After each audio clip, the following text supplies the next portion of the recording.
All right, everybody take a nice big deep breath and let it all go. I am here only to be truly helpful. I am here to represent him who sent me. I do not have to worry about what to say or what to do because he who sent me will direct me. I am content to be wherever he wishes, knowing he goes there with me. I will be healed as I let him teach me to heal. Amen. All right.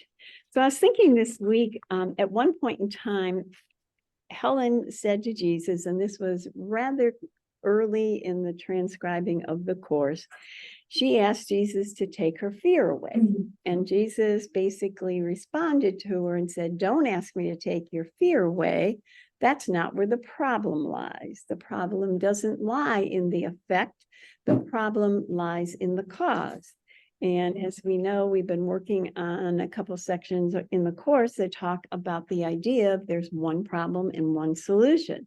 And we keep looking at the effects of the problem and trying to fix it, change it, make it better, or whatever. But the problem is that we chose to separate. And then the effects are this experience of a dualistic world of separation. So there's one real quick quote I'd like to read, and it's on page 29, paragraph 4. If anybody wants to read along, I'm just going to read a very small section. And this was basically Jesus' response to Helen when she asked the question about taking her fear away. So I'm not sure if it starts right at the beginning of the paragraph, but the correction of fear is your responsibility. When you ask for release from fear, you are implying that it is not. You should ask instead for the conditions that have brought the fear about. These conditions always entail a willingness to be separate, and that at that level, you can help it. Okay, so I'm going to read through it again. The correction of fear is your responsibility. So he's saying you're the one that will correct fear by aligning with what the real answer is. And I like to think of this as if I saw a magic show and I was real impressed with it, and somebody I knew the magician, and he took me back scene, and I would ask the magician, tell me how you cut that woman in half. And he couldn't tell me how he cut the woman in half because he didn't cut the woman in half. But if I asked the question, show me how you made it appear as though you cut the woman in half, then he could show you how that happened. And in a lot of ways, we want God to fix the problem that we set up without changing the setup. So the correction of fear is your responsibility. That's why Jesus is saying that. Because if I'm a fear here, it means I've chosen to separate and I've aligned with the ego. And the way I can heal that is to ask to see it through the lens of truth instead. It says, when you ask for release from fear, you are implying it's not. Well, here, no fear, here, fear.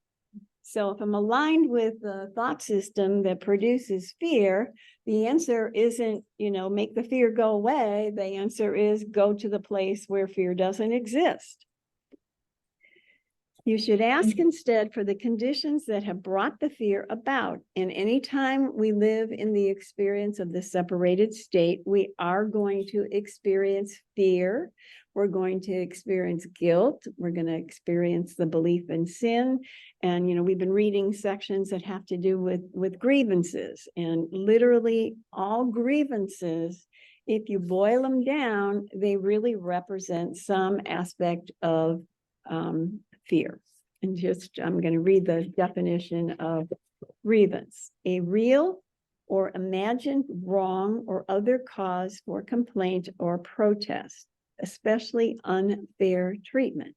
So we might not associate the idea, if somebody's done me wrong, that equals fear. But the truth is, if I see somebody as requiring a change from my perspective. And I think if they changed what they are doing, I'll be okay. Then I'll never get the answer that I'm really looking for, because the answer doesn't come from this. The answer comes from this. So you should ask instead for the condition that have brought the fear about. So what is the condition that brought the fear about? Let me use this.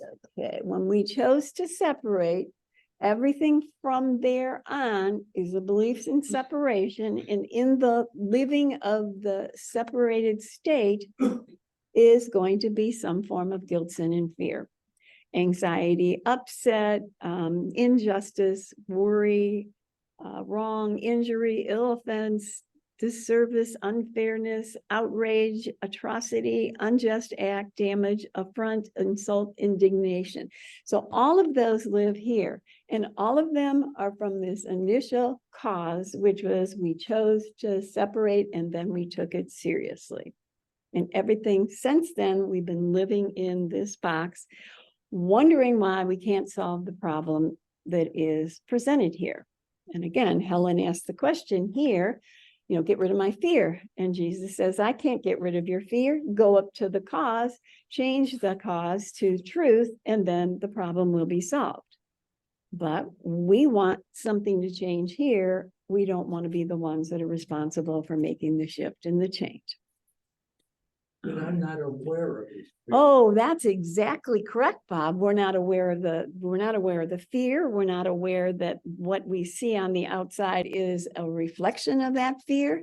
And literally, the Course would say the only way you're ever going to be in connection with that fear is to look out in the world and see what's going on in the world. And if there's something going on in the world that is representing something other than love, know that that fear is intact in your mind. Yeah, I'm not even associate that with fear. Well, are you at peace?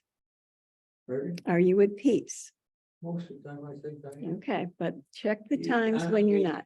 I mean, what we call peace. Right, right, I right. realize this is. It's not the same exactly peace the same. Yeah, with yeah. something. right. Because a lot of times in you know, within this life, that you know, that sometimes somebody, one time somebody was shooting at me.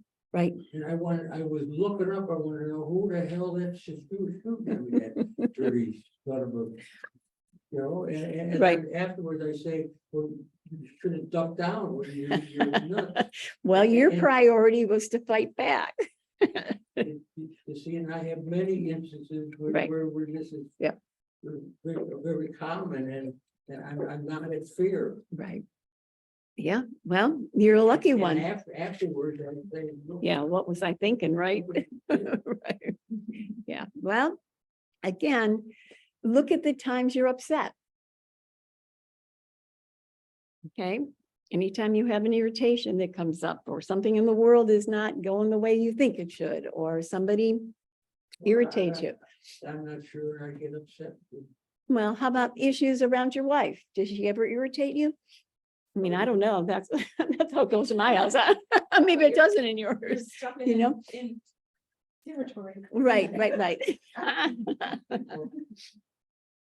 you know, with being bad, I don't think she irritates me. Okay, do you irritate her? I only have to ask. All right, but even, you know, if you're driving down the road and a car almost hits you, what is that immediate reaction that you have? Thank God he missed. Maybe you're there, Bob. I don't know. Yeah, and somebody cuts me off, that I don't get mad at that either, because I figure, how many people have I cut off that I wasn't Oh, right. aware of? Absolutely. He may not even be Absolutely. aware that he had cut off. Oh, So what's absolutely. the point in Getting mad? upset. Yeah. You know, what he was explaining about the Apple technology Right. technicians, Right. what I heard, disappointment, same thing here, disappointment, anger. Good point. Yes, when you were dealing with the Apple computer, of the frustration that came with them not being able to fix it the way it should be fixed. I mean, all those little very subtle aspects of your daily life experience, which we're so accustomed to, we don't even pay attention to them most of the time. He's saying literally everything like that, because we projected the guilt, sin, and fear into the world.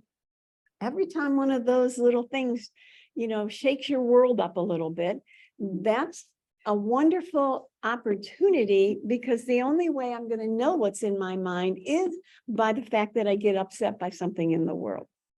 Well, I've been transferring money and getting checks, and it's been so mixed up, it's ridiculous. Okay, same thing. And this, but wait, and then this morning, this woman called me up and said, we need to come into the office because the computer made a mistake. And I'm laughing at that. Computer making a mistake, Right. Why don't you admit that you made the mistake? The computer, Right. But before that call, did that experience disturb your peace at all? I don't believe so. Okay. Well, just look for the places that do disturb your peace. That I knew that she was going to fall, but I didn't know what she was going to fall about. And in my mind, it was, she wanted me to put my money in something else because it pays more interest. Right. Good idea. Yeah. I don't know. Right. Well, I really want you to, hone in this week and really, like a private investigator, and look through your daily life experiences of very subtle aspects where you lose your peace. Okay, that's your assignment. Because they are subtle. And I know, a lot of times people will, especially when they first come, they'll go, but I'm peaceful all the time. And then the more you really begin to look and dig and become acutely conscious, you start to realize I'm really not at peace almost all day long, if I'm really honest with myself. We're saying that this should not be. Oh, right. Well, this should not be. Yes, ma'am. That's a biggie. Yep. Then if you watch people, when people make a mistake, the first thing they do right away is, who can I blame this? Of course, but that's the setup. I mean, this whole setup is, I'm going to project the guilt into this person so I can be the innocent victim and point a finger at that. That's the game. But when I was on the job and I made a mistake, You I owned it. told them I made a mistake. Right. And that takes a big person. So, yeah. Yep. Again, look at the subtle places, because as the course says, doesn't matter if it's a major issue or a very subtle little experience, all of those are really reflecting your lack of peace. And the only way, literally, I'm going to know that this is where I'm aligned is when I recognize I'm being disrupted by something in the world. Did you have a question? Yeah. I do. So just a example of like not being at peace Mhm. and then asking to see it another way. Correct. Being new, that's hard for me. For example, It's hard for those of us who've been around too, so don't feel like it is easy. It's as simple as I wrote on a trash can at my house Mhm. and I said, trash. Mm. Well, they took everything that was in the can. But not they the didn't can. take the can. Okay, next time you have to write, please take the can. I know. But you would think that, I don't know. Yeah, I They hear you. interpret it a different way. And that's what. Yeah. Yeah, yeah. If they were so. And they're probably reading it going, why does this lady think that she has to write a note for me to take the trash out of the can? Yeah. But then have you asked to see it another way? I mean, you guys all gave me answers, Right. obviously, but when you sit there and you don't have anyone else around to bounce it off of, and you're just saying. I can choose peace instead. Right. Just tell yourself, I can choose peace instead of it. Just by choosing God. But it's an instant thing, you see Yes. the can still there and it's instantaneous. And Yes. it's like, And there's a beautiful line in the course. It says, it's not that you'll never get upset. It's that you choose not to stay there. So as you said, poof, there I am, that's the facts, man. And then as soon as you catch it, you go, oh, wait a minute, I can do this differently. And just bring it back to that place of peace as quickly as you can. And if that's 5 minutes later, or 5 days later, or 5 years later, don't decide that that was bad or wrong. Just bring it back as soon as you recognize it. Because the ego loves nothing more than to have you compulse over the fact that, oh, I know this, but I'm not doing this. And just bring it back as quick as you can. Like you just have to think, I don't like this. First of all, I guess and then that's the trigger to ask. Otherwise you think, oh, I guess I always had this forgiving nature, except when I didn't. So it was about, people did like goofy, dumb things. And I've always been the kind of person that, oh, well, they didn't mean it. And I would go through all the contortions about Right. how they didn't mean to do that. And maybe I would like to look inside myself and think, well, maybe I would say, oh, I should write on there something different. I would go through all that stuff, but I would never ask the Holy Spirit for help. Right. I made up my mind that I wasn't going to be mad, but I was mad. Right. I was confused. And so what do I wasn't mad as much as I was confused. Like, this is not good. I wrote something on there that meant something. Why don't they know that? Oh, well, they just don't know. They're not as educated as I am. I go through all those things. And so that really didn't serve me either. Yes, and I think that, I don't want to interrupt you, but I think that's a very valuable awareness, especially for those of us that are try to be good people in the world people, which I happen to be one of them, so I know it well. But that's still being in charge, okay? That's still, I'm over, and I think you know that, but it's my idea, I'm gonna fix it. This is, I don't know what's broken. I don't know how to fix it. Holy Spirit, there you go. You take it. You figure it out. I've never been so angry in my life as I am now half the time. Yay. I just say, Really. I told the women in the Home Depot that I've had a door on order since April 3rd. The guy called me 3 different weekends and said he was sick one Saturday. The second Saturday it was raining. The third Saturday it was raining. Last Saturday he said they lost the door. What? And I had a friend who was goading me on. She kept saying, you better get some compensation about that. I knew after she started talking, I knew I never should have told her. I should have just gone to the Holy Spirit instead, because I had all this fuel. She was fueling me up. And they ended up down there talking to this very sweet lady.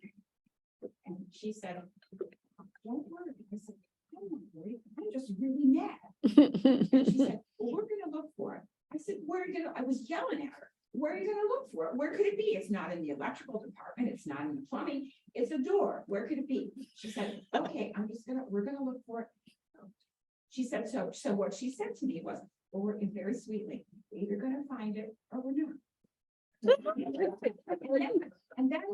And then I said, I wish you were that social work degree you have to keep everything calm. I was so mad at her. It was cool enough that when I left, I said, now, first of all, it wasn't her fault. I knew all this. Right. And Sure. then I gave it to God. Yes. And the only mistake you made is you didn't give it to God before you started talking. Because I really wanted to see how it would work if I Yeah, got okay. mad, because That was I good. hardly ever get mad. Yeah. So it was now I'm mad, not all the time, but I get to mad, like what Barb talked about. You get really Yep. mad, you can't, I wasn't, the woman was beautiful, she was very sweet, but she wasn't the one involved. She was Right. Sure. she was the social worker. Right. And I was mad about that. If I had my degree in social work, I would be more calm too. But it's just so, it's insidious is what it is. It It's is. very insidious, like you all of a sudden are off on this shot. And then, so finally I just kept asking the Holy Spirit, I said, I don't like this. It's obviously somebody's fault that the door isn't here. It's been, 3 months, whatever. They have all my money. And it's just so, and then I said, Jesus, I don't like this. Help me. And when I finally called the woman, she said they didn't find the jar. I said, okay, just reorder it. I said, I'm on vacation. I was like, but it wouldn't melt my mouth. So he's so sweet. And so it just, but it dissipates. Mhm. It dissipates. You're still mad. There's a part of you that still can't wrap your head around it, which you can't. You're never gonna wrap. your Right, head around it. right. You have to let it go. Well, the thing is, for the course for me is seeing that I'm never upset for the reason. Absolutely. I think it's about the door. Looking at it differently. I think it's about the door. I think it's about the trash, but it's not. Yep. And that takes some time to bring that back. Absolutely. It's very big stuff. I think it's about that, but it's not. What is it really about? And look at how, whether we're talking about the door or relationship or your car not working or whatever the heck shows up, we're like the dog with the bone and it doesn't want to let it go. And as long as this sucks me in, I'm going to be looking for the answer. I'm not only going to be looking for the answer here, I'm going to feed off of the upset here instead of wait, no matter what it looks like over, and of course, you're going to start with the garbage can or the door or whatever, you're going to start there. But as soon as, or as quickly as the mind can come back to, I'm never upset for the reason I think. And I can then go back to, okay, this is not about this. This is really about this. And this is the particular form it's being expressed at this time. And boy, look at that one, what it did to me. Look at how that triggered me. And smile at it and go, okay, I want to choose what piece is instead, but not the Mary Ann piece. This is the piece of, I don't know. But you are mad about this situation. Of course you are. I mean, you can't deny that. I think that's Oh, yeah. what the other religions try to hush it all up. No, and tell yeah, you, just be this is nice. not that. Play nice, just play. If they're mean to you, just take your toys, let them give them your extra toys, whatever. That's how that other Yeah. religion had me, Yeah. kind of good with. Yep. But you are mad when you're looking at something and you don't like it. You're not. Yeah, you go, but "This is start there and right. sit with You that don't for a like it. while Like, if you got what to. is this? You're Yeah. like, what is this? Yeah. No, it's because I separated. What? I mean, you just like, I read the book and I forgot all that stuff. we Oh, yeah, talked out the about window. In the last couple of weeks. Yep. I wanted this. I'm trying to make heaven here. Yep. I want God to make my life beautiful. I want this, Absolutely. things to go like this. And it's not. Right. Looking at that, that's where the course brings me, right? And looking at it different. Right. And you I think things should be beautiful here, and it's not. No. Beautiful according to you. Right. Let's make that very clear here, because that's a big component of this. I don't really care if your life is falling apart, as long as I got mine that's working right. And that's the setup of the ego. Make it okay for me. But you gotta see, you have to look at what you're looking at. Yes. And you have to be mad. You have to, there has to be, it triggers you actually to run to peace if you can find, where the hell is peace? That's really what it does. The word peace has never entered my mind as often as it has since I've worked in this world. Peace, what is that? Well, there's no peace here. It's always something else. Then this is gonna go on and I'll go to sleep and I'll still be dreaming about stuff that doesn't give me peace. So, where is it? I guess that's, or this Yep. resolution, maybe not so much peace as resolution. How is this resolved? Well, it's resolved on a different level. It It's is not resolved by- on they couldn't another handle level. it. And, everyone I talked to, big mouth, and said, well, that's crazy. And You don't find peace out there, No. places in here. She knows that well, that. eventually. I guess I wasn't looking for peace either. That's it. Well, now I was- there's a I good was thing to be aware of. looking for Resolution to my problem, Right. which was the door. That all business about one problem, one solution was, it just never crossed my mind since the Yep. last 3 months or last 3 weeks. We've been talking about that. And you think, no, this is another kind of problem. And that's what the world is really trying to bring it to. And if I had $1 for everyone that literally was saying in their own special little way, you don't understand, not this problem. This problem's different kind of different. problem. Yeah. And it's And the only thing that we have that's going to catapult us into peace. So that's like the puzzle piece. That's the big puzzle piece that's been missing my whole life. Is that's the part when I get mad, if I can ask for help on a different level, then I'll get peace. And then Yeah. the other stuff doesn't matter. right. It goes away. Then it's like, oh, well, like it doesn't matter. Like it was the computer, whatever. Right. Yep. Yep. So we're talking about, let me see where the problem is. Right, right. Yeah, but the problem is the problem is always here, no matter what it looks like here, no matter how many facets of craziness are taking place here, it is always the cause is this.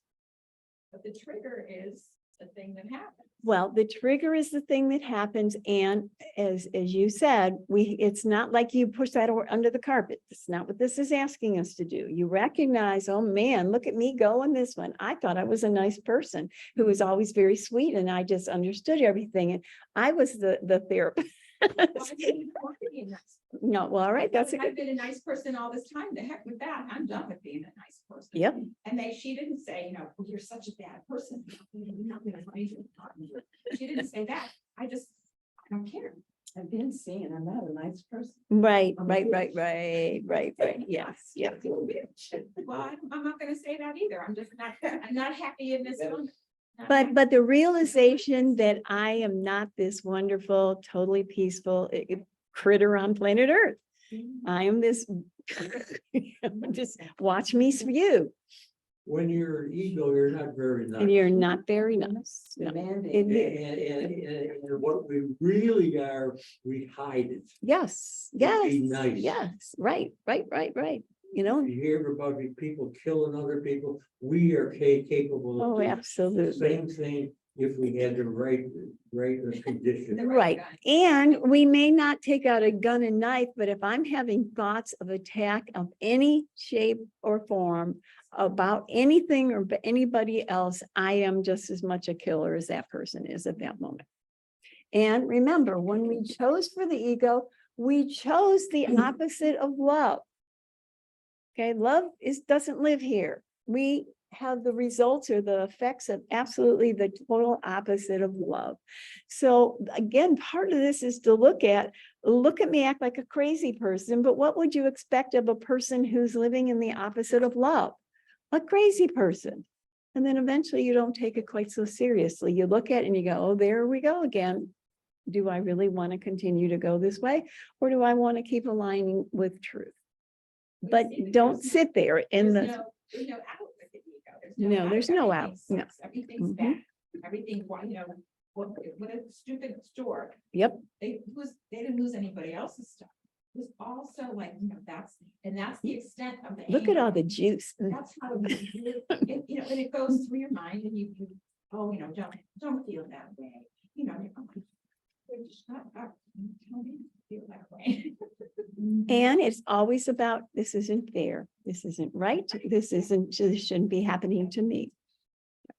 You The got some- third person I told, I finally realized that this isn't going anywhere. This is Yeah. not gonna do No. any good. Mhm. Stop it. And when you come to that, then you're more open to the ability to really drop it in and let him fill that space. Yeah. Did you have something? Oh, I was just gonna comment that usually when I have a predicament like that or something bizarre, like being locked out of my house in the last 2 weeks of my husband's life, I got locked out and wasn't able to see him, and it was so bizarre. I was so angry. I was like, who on earth does this happen to? Yeah. But the answer sometimes doesn't come for a while. No, Like, that's I a got the challenge. answer to that whole situation the next year. Well, yep. They may replace your door with a much better door for Right. for all that you. Or they might screw up this one too. I come to that kind of piece with it. You will Because- find an answer to why this happened. Usually when it's something just like that, I have to initially laugh. Yeah. And then say, okay, well, I wonder how long it'll take before I understand that one. Maybe another life. Yep, it doesn't matter. And it's right. And you don't ultimately have to know what what it is. Sometimes I've had the experience where you do later on find the answer, but don't focus on, I have to find the answer. Focus more on, I want the peace, because I can be holding myself from the peace because I'm looking for the answer. So, Out there. Yeah. In the world. It's not about the world. Right. What's going on? It's very slippery and tricky. It is very slippery, yes, You yeah. you just go, you rant and rave, and then you, it's like you're in a box, you keep pushing against it. Nobody, everybody thinks you're nuts. Or, you can't get a point across. You can't get a point across to anybody. Yeah, It's just like what happened, was that Murphy's Law, if anything can go wrong, it will. Yep. And it's not your fault. I think that's the part where, how come this is happening to you all the time? Why are you the one where, that's not, there's no answer in that, because that's just how the ego wants it to be. You don't have a. Yep. It's just the way it works out with that ego, and then you just have to, I guess, allow it as much as you do. Yep. And the course would answer that question, Andrea. The reason why keeps happening to you is because you keep engaging with the separated mind instead of the mind of oneness. And every one of us have both parts of that mind in our mind. And each one of us individually has the opportunity to control that. And that's the only opportunity we have to control it. But we don't believe that yet. I'm Because sorry. the other edge is that, okay, I guess I'm not supposed to have a door. Well, yeah. How stupid of me. I mean, that kind of, you're so angry and you're so hurt. You feel like somebody has just totally abandoned you and there's nobody to talk to. I thought I could talk to people, but my one friend, she got even angrier for me. She's like, oh, I've not. Oh, well, no. That's not where we want to go with this, right? She just got angry. It didn't work. None of it worked. Yeah. Well, and that's usually what occurs when you put it out into the world as a conversation. After you're upset, then you get people that stand behind you to prove that you are justified for that upset. And again, that doesn't take you back to where the healing is. It doesn't help you. Like, it gives Makes you it worse. well, it gives you more fuel or More whatever. fuel, yeah. And then you're like, no, I didn't really mean that. Like, I guess I'm not that, like you're not really as mad as she is. For me, she's more mad. Those people, what do you mean they lost her? Like, I don't know, what do I mean? And then you laugh, like you kind of start to laugh because it's like, Yes. okay, this is like a circus or like the clowns, the Yeah. clowns are doing all these funny things and none of it makes sense. Correct. All right, so last week we read, worked with lesson number 68, and I'm just going to kind of review a little bit of that before we go on. And the lesson was called Love Holds No Grievances. Workbook lesson 68.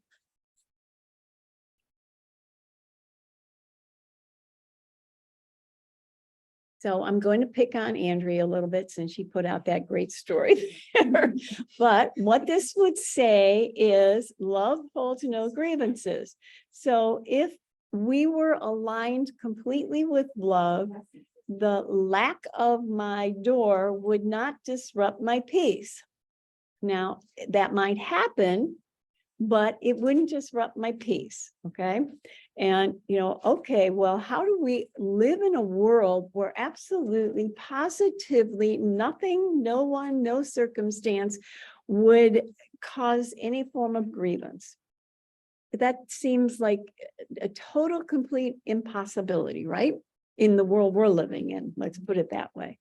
But as I always like to bring it back to Jesus dying on the cross from the perspective of the Course. All those horrible, terrible, horrific, unbelievable things were occurring to this, what they called an innocent person. And his response was to be totally aligned with the right mind. So none of that affected him in any way, shape, or form. Okay, he didn't attack his persecutors. He didn't spit on them. He didn't call them names. He knew who he was. So none of that took his peace away. And literally, that's where this course is trying to help us have the opportunity to be led to. Good luck.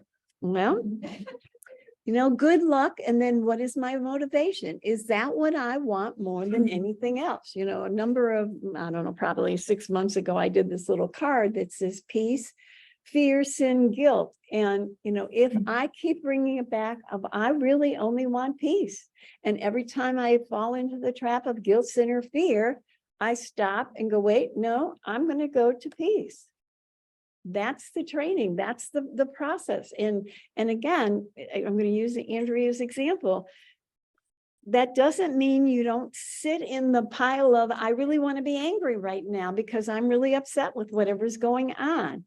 But once that wave of, what disruption passes through and you finally get to a more calm place, then you remember, wait, what do I really want to do with this? Do I want to sit in the puddle of all this gunk that's going on, that's making my blood pressure rise? I'm not feeling good. I'm spewing all over the world.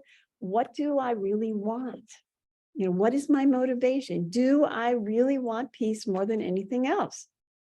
We can use the excuse of the world, and it's a good excuse. I mean, it's got multifaceted ability to disrupt our peace. But is that what you really want to hold on to? Is that where you want to walk towards? That I am very aware that I can become so angry that I blank out, that I have no idea what I'm doing or what I have done.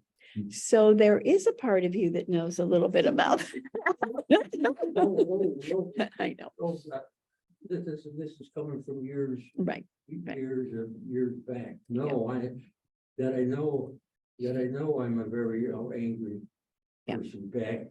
Right. Back. Yep. So it sounds like you've moved a bit away from that. So that's good. That sometimes I would get so mad, I wish I could reach into this person's body and Pick grab up their his heart. heart I know. and squeeze it. That's pretty bad. Well,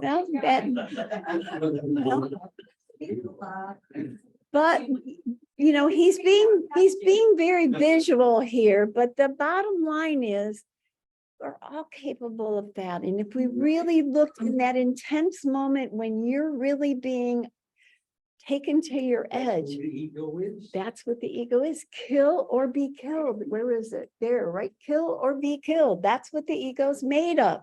One time I had a policeman tell me to move over, and he was very snotty, and I had all the power I had to not run him over.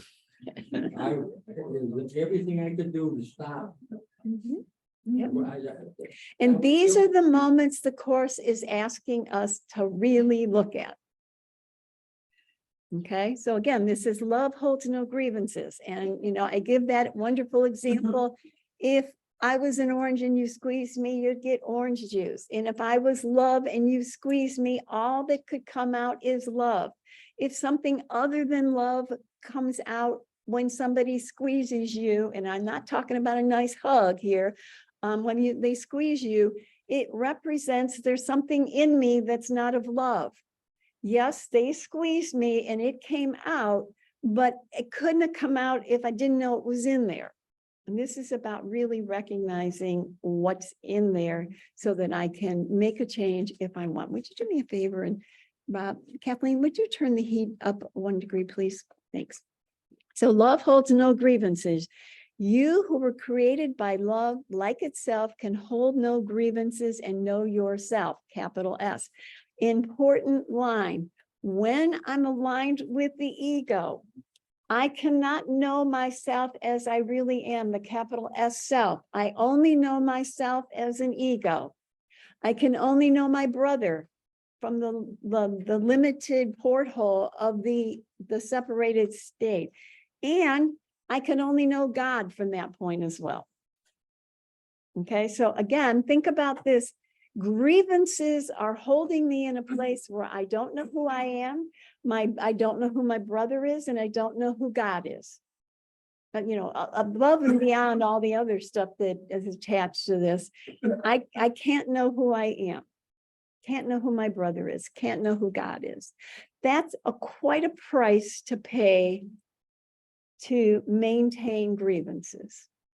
And I think there's a, kind of like with Bill and Helen, when they came to the realization that there must be another way, they came to a realization that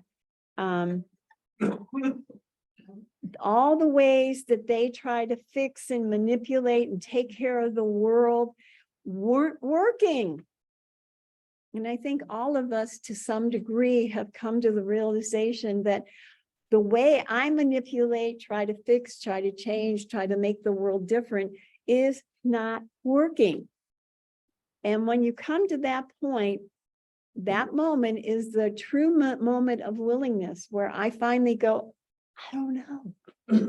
I'm out of stories to fix this. Okay, Holy Spirit, you show me, because I'm done. And we'll do that when we're at the lowest place of our lives. And as soon as things get a little bit more comfortable, we're right back to doing it on our own. Because, well, first of all, we're addicted to doing it on our own. This is the way you do it. This is the way it is. So oftentimes this is sort of a roller coaster ride of me trusting and asking, because if I can do it on my own, I will. It's just the way it's set up to be. So it's a process of learning to come to the point where I really want only peace, unequivocally. I don't care. And what's your name again, Patty? Okay, Patty mentioned the idea of sometimes the answer doesn't come for a long time, or maybe a year or whatever, maybe lifetimes, as Mary Ann said. This is about, I don't know when the outcome of this is going to change. And that's very challenging, because if I say something or do something, I at least get some kind of reaction right now. Or if I just give this to the Holy Spirit, it's like, well, is he listening? Is there something happening here? And yet every time that we ask for healing, a shift is happening in our experience. But we don't trust that that's working, because we're used to turning on the TV, push the button and the TV's on. Push the button on your car, whatever it may be. And this is saying, as each time you choose for this, you're aligning with this bank account is growing. And every moment that you're putting it in here, you're not putting it in here. And we've been putting it in here since the Big Bang. So this is a pretty well-established account. And so when we, flip over here, we want it all to just be kumbaya, why isn't it fixed? Well, it's going to take many opportunities of choosing before this becomes the overriding storyline. But the overriding storyline is the complete opposite of the effects of this. It will be connection, love, peace, joy, and all the attributes of this versus guilt, sin, fear, separation, dread, terror, fear, and all the many attributes that come with it. And the question always has to come back to each one of us individually. What is my momentum here? What do I really want? And, again, watch how you'll take control, and then it gets really, really, really bad. And then you go, okay, all right, I'm ready. And then you'll fall back in that. And that's, again, part of the process of this situation here. All right. So to hold a grievance is to forget who you are. When I'm in the crazies, I don't know who I am, because who I am is total peace, and total peace can't be in the crazies. And again, this is really important to recognize that if you find yourself in the crazies, not to judge yourself, just simply recognize, oh, I must be aligned with the ego, and stop and ask again if you're ready to ask. Because the ego loves nothing more than for you to respond to the crazy and then hate yourself because you responded to the crazy, and the ego's got you, and it's all as well in the world of the ego. So to be very gentle with ourselves in this process of, oh, I just lost it. Oh, well, I guess I'm still aligned with the ego. Help me to align with truth. All right, to hold a grievance is to see yourself as a body. Now look at all the upsets and angers and the, or the I'm afraid of what's happening in my body. It's got a problem or whatever. They all have to do with my identification with my body. And you could say the game of the ego is body identification. Although the choice for the ego came before the body was represented in the separated state. The thought came, and then we found a way to play that I don't have to be responsible, somebody else is responsible, and then maintain the belief in separation. So as long as I'm pointing a finger at something or someone else, I got this covered. But the bottom line is, if we really understood both of these characters, whatever those two characters are coming from my mind. So who's got the problem? That or this? And hopefully we'll come to recognize it's this on a more and more consistent level or timing, because every time I fall in here, I'm going for a ride on the roller coaster ride. And I can, get off the roller coaster and say, I didn't like that. That was horrible. This is terrible. Well, don't get back on the roller coaster ride. But we keep getting back on the roller coaster ride. And even if you get on the roller coaster ride and it's, going through its loop-de-loos and you realize, oh no, this is it. I'm done. I don't want to go on the roller coaster ride. That roller coaster ride is going to continue to, do its rounds until it's done. So even though your mind is starting to heal, you may still be having the effects of the roller coaster ride that you paid money for.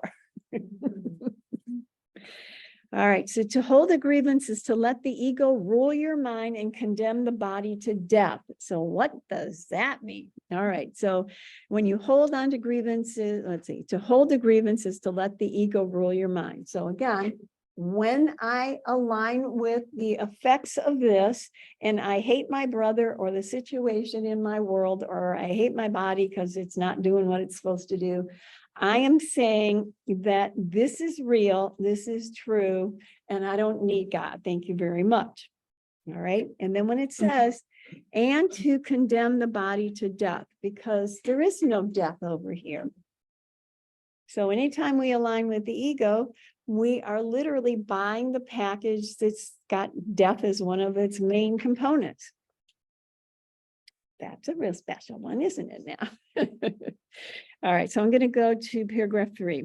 It is assured that those who hold grievances will redefine God in their own image, as it is certain that God created them himself and defined them as part of him. What this is saying is, when you align with the ego, you'll redefine your image of God. So now God will be in this as well. So God will no longer be love.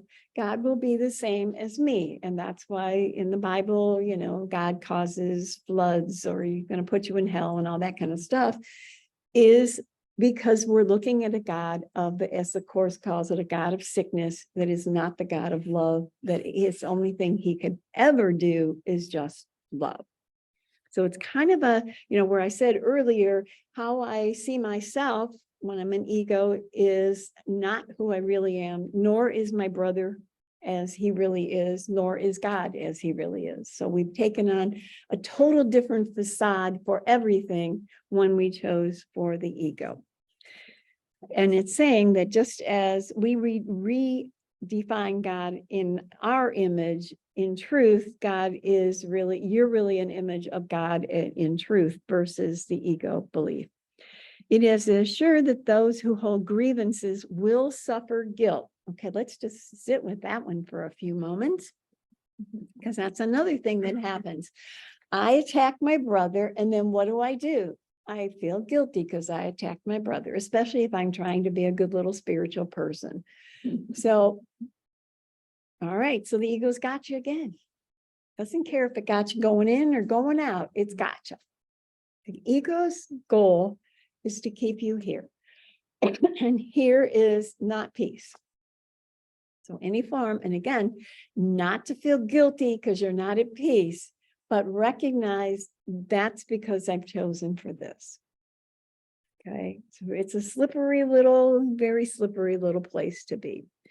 But again, it is as sure that those who hold grievances will suffer guilt. So every time I have and I don't even have to say anything or do anything. Every time those little thoughts pop in my mind of, look at that idiot over there. What's wrong with that stupid person? Blah, blah, blah, blah, blah, blah, blah, blah, blah, blah, blah, blah. And again, we're being asked to catch those because those are going on almost 24 hours a day. And as Andrea said, in your sleep as well. If he doesn't get done in the daytime, it gets you at night when you're asleep. And would a mind that is totally aligned with truth have dreams of something other than love? No. All right. So, most of us say, I don't want to feel guilty. I don't want to feel bad. I don't want to feel sinful. And you can, when he's using the word guilt, but you can wrap all those attributes together. I don't want those, but I do want to hold on to this grievance because I know I'm right. And he's saying, yeah, I know that's your experience. I unequivocally understand that's your experience as long as you're living in this bubble. But that's not your true identity. And I'll show you your true identity if you're willing to drop the storyline of seeing your brother the guilty thing, or yourself guilty for that matter. I mean, we don't need to go out of the house. We're carrying that guilt with us 24 hours a day as well. All right, so it is sure that those who hold grievances will suffer guilt, as it is certain that those who forgive will find peace. And again, it's so important to recognize it is not you that's going to forgive your brother. It is you that is going to drop the belief that you separated and ask to see what truth is that's going to forgive your brother. Because when you align with this, you automatically forgive your brother because you see your brother is the same as you, and you'll see God the same as you, just like you're going to see everyone different when you align with this. So when he says, those who forgive will find peace, he doesn't mean I'm gonna forgive the idiot that just ran me off the road, or I'm gonna make nice in the world. I don't know. I want to know what truth is. Show me what truth is. That's for true forgiveness. It is as sure that those who hold grievances will forget who they are, as it is certain that those who forgive will remember. And again, do I want to keep forgetting, or do I want to begin to choose to remember? My choice, always. I'm the one, each one of us individually are the ones that are in control over who's playing the game here. All right. Okay, in paragraph 4, he says, that, however, well, I'll read the line, but perhaps you do not think you can let your grievances go. Anybody here have a little difficulty with that? I mean, I know I do.